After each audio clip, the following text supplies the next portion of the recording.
Hi, this is Paul, still making videos from the chair because I'm still in puppy prison, making progress with that, hopefully make some more progress. But watched a video this morning by Peter Zion. He does a lot of the geopolitical videos that, I don't know, somehow they must be sort of corner related because they come up on my feed. And I watched his one about the very brief war where Azerbaijan has retaken territory that's been in dispute with its neighbor Armenia. And he went through a bunch of the geopolitical stuff. Long story short, Azerbaijan is a bigger, stronger state. Armenia basically has been able to keep them at bay because of relations with Russia. But Russia is so balled up in Ukraine, they can't really make good on protecting Armenia. Armenia has a ton of population outside of its own borders in places like France and the United States. Very little economy to speak of. The government's been getting more and more corrupt. Basically, Azerbaijan, with the help of Turkey, has retaken these states, and I'll put a link below to the video. I thought it was a good video. Didn't know much about the area. Probably am more interested in the area because, of course, my friend Burn Power lives in Georgia, and maybe one day I'll go there and visit him in Georgia. It'd be interesting. I'm curious about that region. It's a very interesting region. You've got, of course, Turkey and Iran and Russia, and then Georgia and Armenia and Azerbaijan. Probably most people hear and think about Armenia because of the Armenian genocide done by the Turks that happened early in the 20th century, pretty major genocide. So why the video was interesting to me was the whole discussion about nationalism. Now, we keep talking about the Christian nationalism in the United States, and one of the previous videos had a little bit of a definition of nationalism. Part of the difficulty that we have is that there are multiple definitions of nationalism, and sort of the academic geopolitical definition of nationalism, which basically is a discrete ethnoculture, and then what developed in the post-colonial period, which was an ought that discrete ethnocultures have some sort of right to their own nation state, let's call it that. And of course, the state of Israel is in that. And but then when you look at patchworks in places of the world like Georgia, Armenia, Azerbaijan, Iran, Iraq, Turkey, you have all these tiny little nations that are divided between nation states. And you always have this struggle for autonomy, independence, self-rule, things like that go on. Now, the argument for Christian nationalism is that, well, the United States should maintain, at least in the words of this one individual, should maintain a Anglo-Protestant domination of the nation state. And this should somehow be reinforced by law. Now, there are a number of difficulties with respect to this, but also a number of points that are important points. As a nation state, the United States has been dominated by basically a coalition of Protestants. But that coalition had rifts within it and also had to find a way to include other religious groups. In the middle of the 20th century, there was a great deal of emphasis on the inclusion of Catholics and Jews. Now, that inclusion was quite important, obviously because of immigration of Jews and Catholics, Jews from Eastern Europe, Catholics from Western Europe, and a number of other places. And so there's a need in the United States to include them in the coalition and to try to make that coalition work. And when, of course, the middle of the 20th century was dominated first by the Second World War and then by the Cold War. And so there very much was sort of a religious priority. I've also made the point that in sort of the evolution of Protestant liberalism, and I don't mean liberal Protestantism, I mean Protestant liberalism, that's, classical liberalism, you might say. The inclusion of Protestant liberalism meant a whole variety of things. But basically, there were very pragmatic agreements by which people could sort of not fight over their confessional particulars, but find usually ways to make peace with respect to common interests, economic interests. Part of why I think America has been so successful and so stable is because it's been so wealthy. And people understood that they had a tremendous amount to lose in going to war against each other and a lot to gain in having a situation where, well, let's negotiate agreements between us with respect to cultural and religious norms. Now, obviously from the time that you had race-based slavery until the Civil War and even through the Civil Rights Movement, you had to somehow work with, okay, what are you going to do with the formerly enslaved African population? How are you going to bring them into the mainstream? And of course, the later 20th century was a lot of effort of bringing them into the mainstream. Now you've also got the inclusion of many people who are coming up from Latin America, others who are coming from Asia and Africa. Not enough U.S. attention tends to be paid to Asians. You realize that, well, I realized that in my lifetime growing up in the East Coast, where most of the attention, the racial attention, was paid to sort of Anglo-Americans, African-Americans, and then Hispanics coming up from Puerto Rico to the New York metropolitan area. And then after I left northern New Jersey, increasingly people coming from the Middle East. And I would hear from people I went to high school with about, some of the tensions that happened with people coming from the Middle East and Muslims coming into Prospect Park and Patterson. In fact, the school building that I went to junior high in, when the Christian School Association, the school was just too old and they decided they wanted to let go of the building, they were shocked and dismayed when the buyers came up, and by the time they'd put it on the market, they had to sell to whoever made the price. The buyers that came up was an Islamic community. Now I'll do a little bit more talking about that.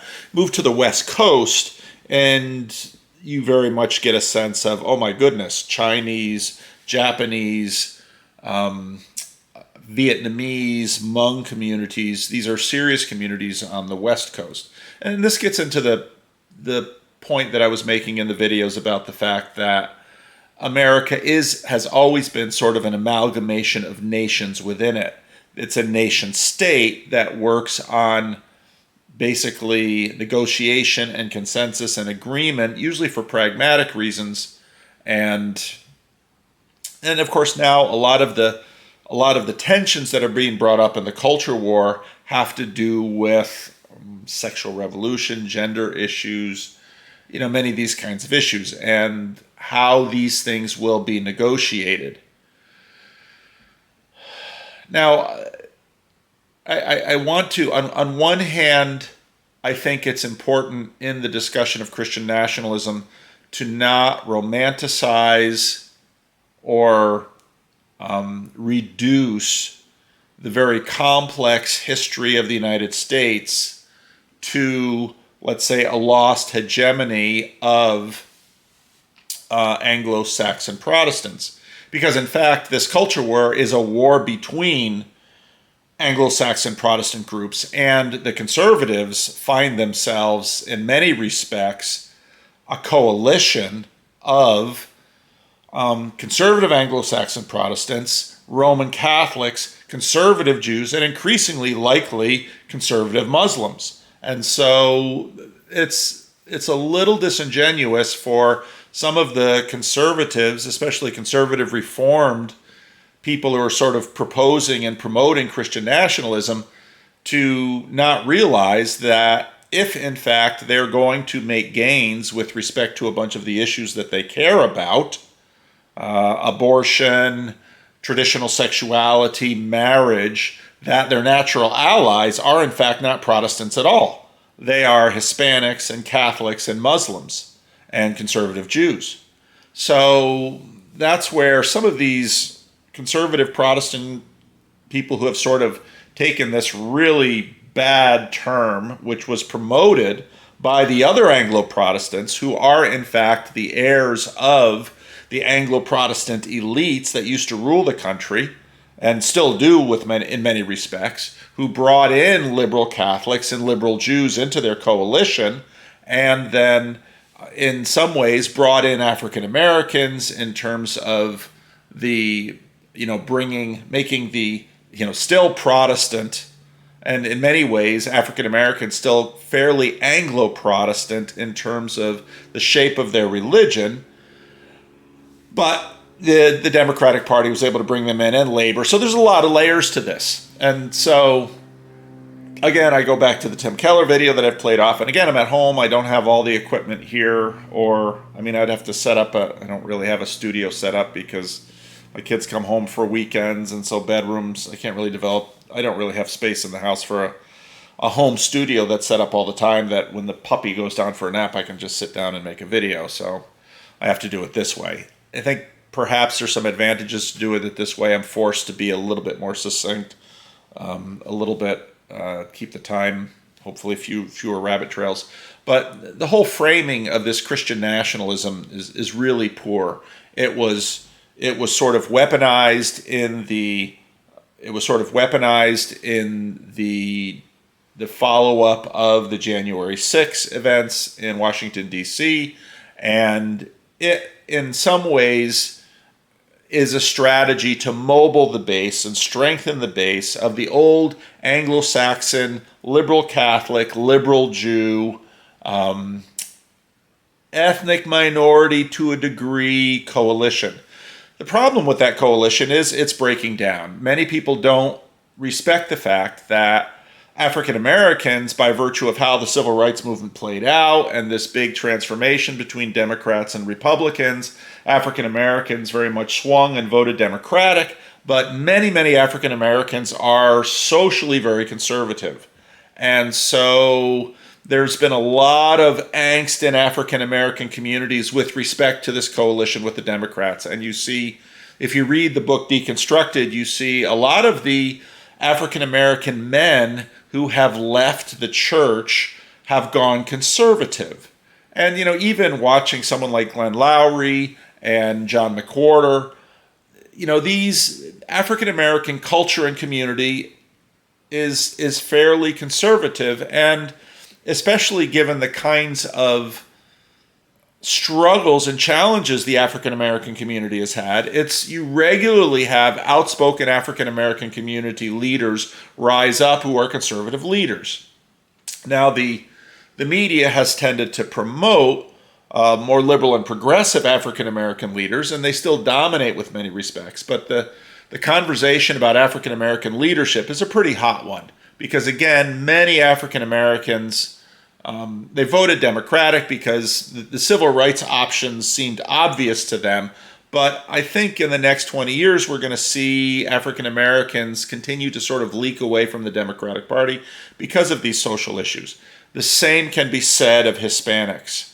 I think a lot of Democrats are, who are politically oriented, are concerned about African American and Hispanic departures over these issues because, again, the two dominant religious groups coming up from Latin America are either traditional Catholics coming up from Latin America or conservative Protestants and evangelicals, because Pentecostal and evangelical churches have made huge inroads into Latin America, and many of them who are coming up, some of the strongest evangelical and Pentecostal churches in California, Protestant churches, are Hispanic churches. They're all over Sacramento. They're buying up buildings. They have economic power. And again, if you look at the book American Nations, El Norte, which is this nation sort of along the southern border of Chicanos, and I mean this is a significant nation that is distinct from the Sureños, the southern Mexicans, that have a very different history. So these are hugely complex things. Okay, back to the Peter Zion video.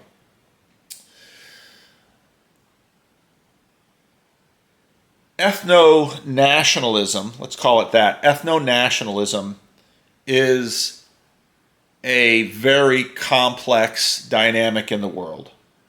And because of the way the North America was depopulated due to violence and disease during the colonial period, a lot of these other groups came into the United States. And again, I'm reading the American Nations book, and he has really good arguments for the way that these nations are distinct. And the United States created a rather interesting national culture, basically by negotiating the mixes of many of these sub-nations within it. You see sort of the democratic egalitarian of Yankeeism amongst the Puritans. You have other traditions in Tideland and in some of the other groups, Appalachia, and of course the far west, and then the left coast, and now increasing developments from El Norte with more and more Hispanics coming up, and really not unlike the way that the United States deeply impacts Canada in terms of its border region. So much of Canada's population hug the northern border of the United States, increasingly because of NAFTA and other economic realities. El Norte, that ribbon that's sort of Mexico just close to the United States, where there are factories and industrial zones and shipping. I mean, this has been a major development in terms of globalization. I'll put another link below, another Peter Zion video that I watched this morning about why deglobalization is likely not stopping. Again, another very interesting video where he made a number of salient points about the fact that at the end of the Second World War, it was in the interest of the United States to fight the Cold War, to basically build up the rest of the world, to stand up the rest of the world economically against the Second World, that was the communist bloc, and basically Russia could not compete. Now, of course, he gets a lot of YouTube attention over his prognostication with respect to China, which is interesting. It's interesting. I don't really know what to think of it, but I've watched some of it. But this nationalism business is an interesting thing. And so I really don't think that a lot of the conservative evangelicals that sort of took this slur that was weaponized against them by, again, the Blue Church Anglo-Protestants, who are Christian nationalists themselves. They're really Christian imperialists and globalists, and use this term Christian nationalism as a slur against, let's say, more conservatives. And it's a great it's a great human tradition to take a slur and turn it into your label. Christians, of course, did that. It was used as a slur against them in Antioch. A lot of that has happened in terms of all sorts of communities. I'm not going to start labeling them because then I have to start saying certain words. All sorts of communities have taken slurs and turned them around and made them a rallying cry to rally their own base to sort of fight their own little culture war against it. And so that's really what's happened with this Christian nationalism tag. It's a really poor tag. But again, the way I see certain conservatives, evangelicals sort of using it to fight their culture war, I think it's actually counterproductive with respect to their culture war, because if they in fact want to make political gains with respect to their conservative agendas, they are going to want a coalition that includes Roman Catholics, conservative Jews, and even Muslims.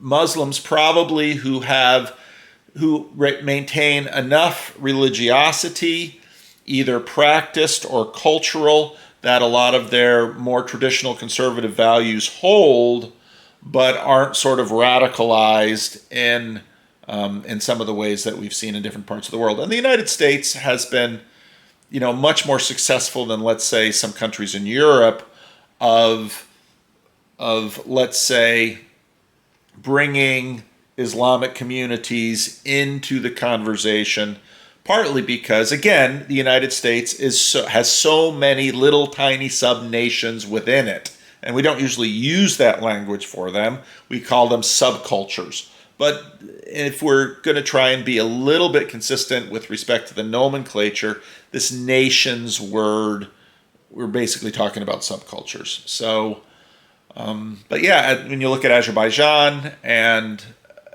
Georgia and Armenia and Turkey and Iran and Russia, these are big, big issues. And it's going to be interesting to see the way they sort of pan out.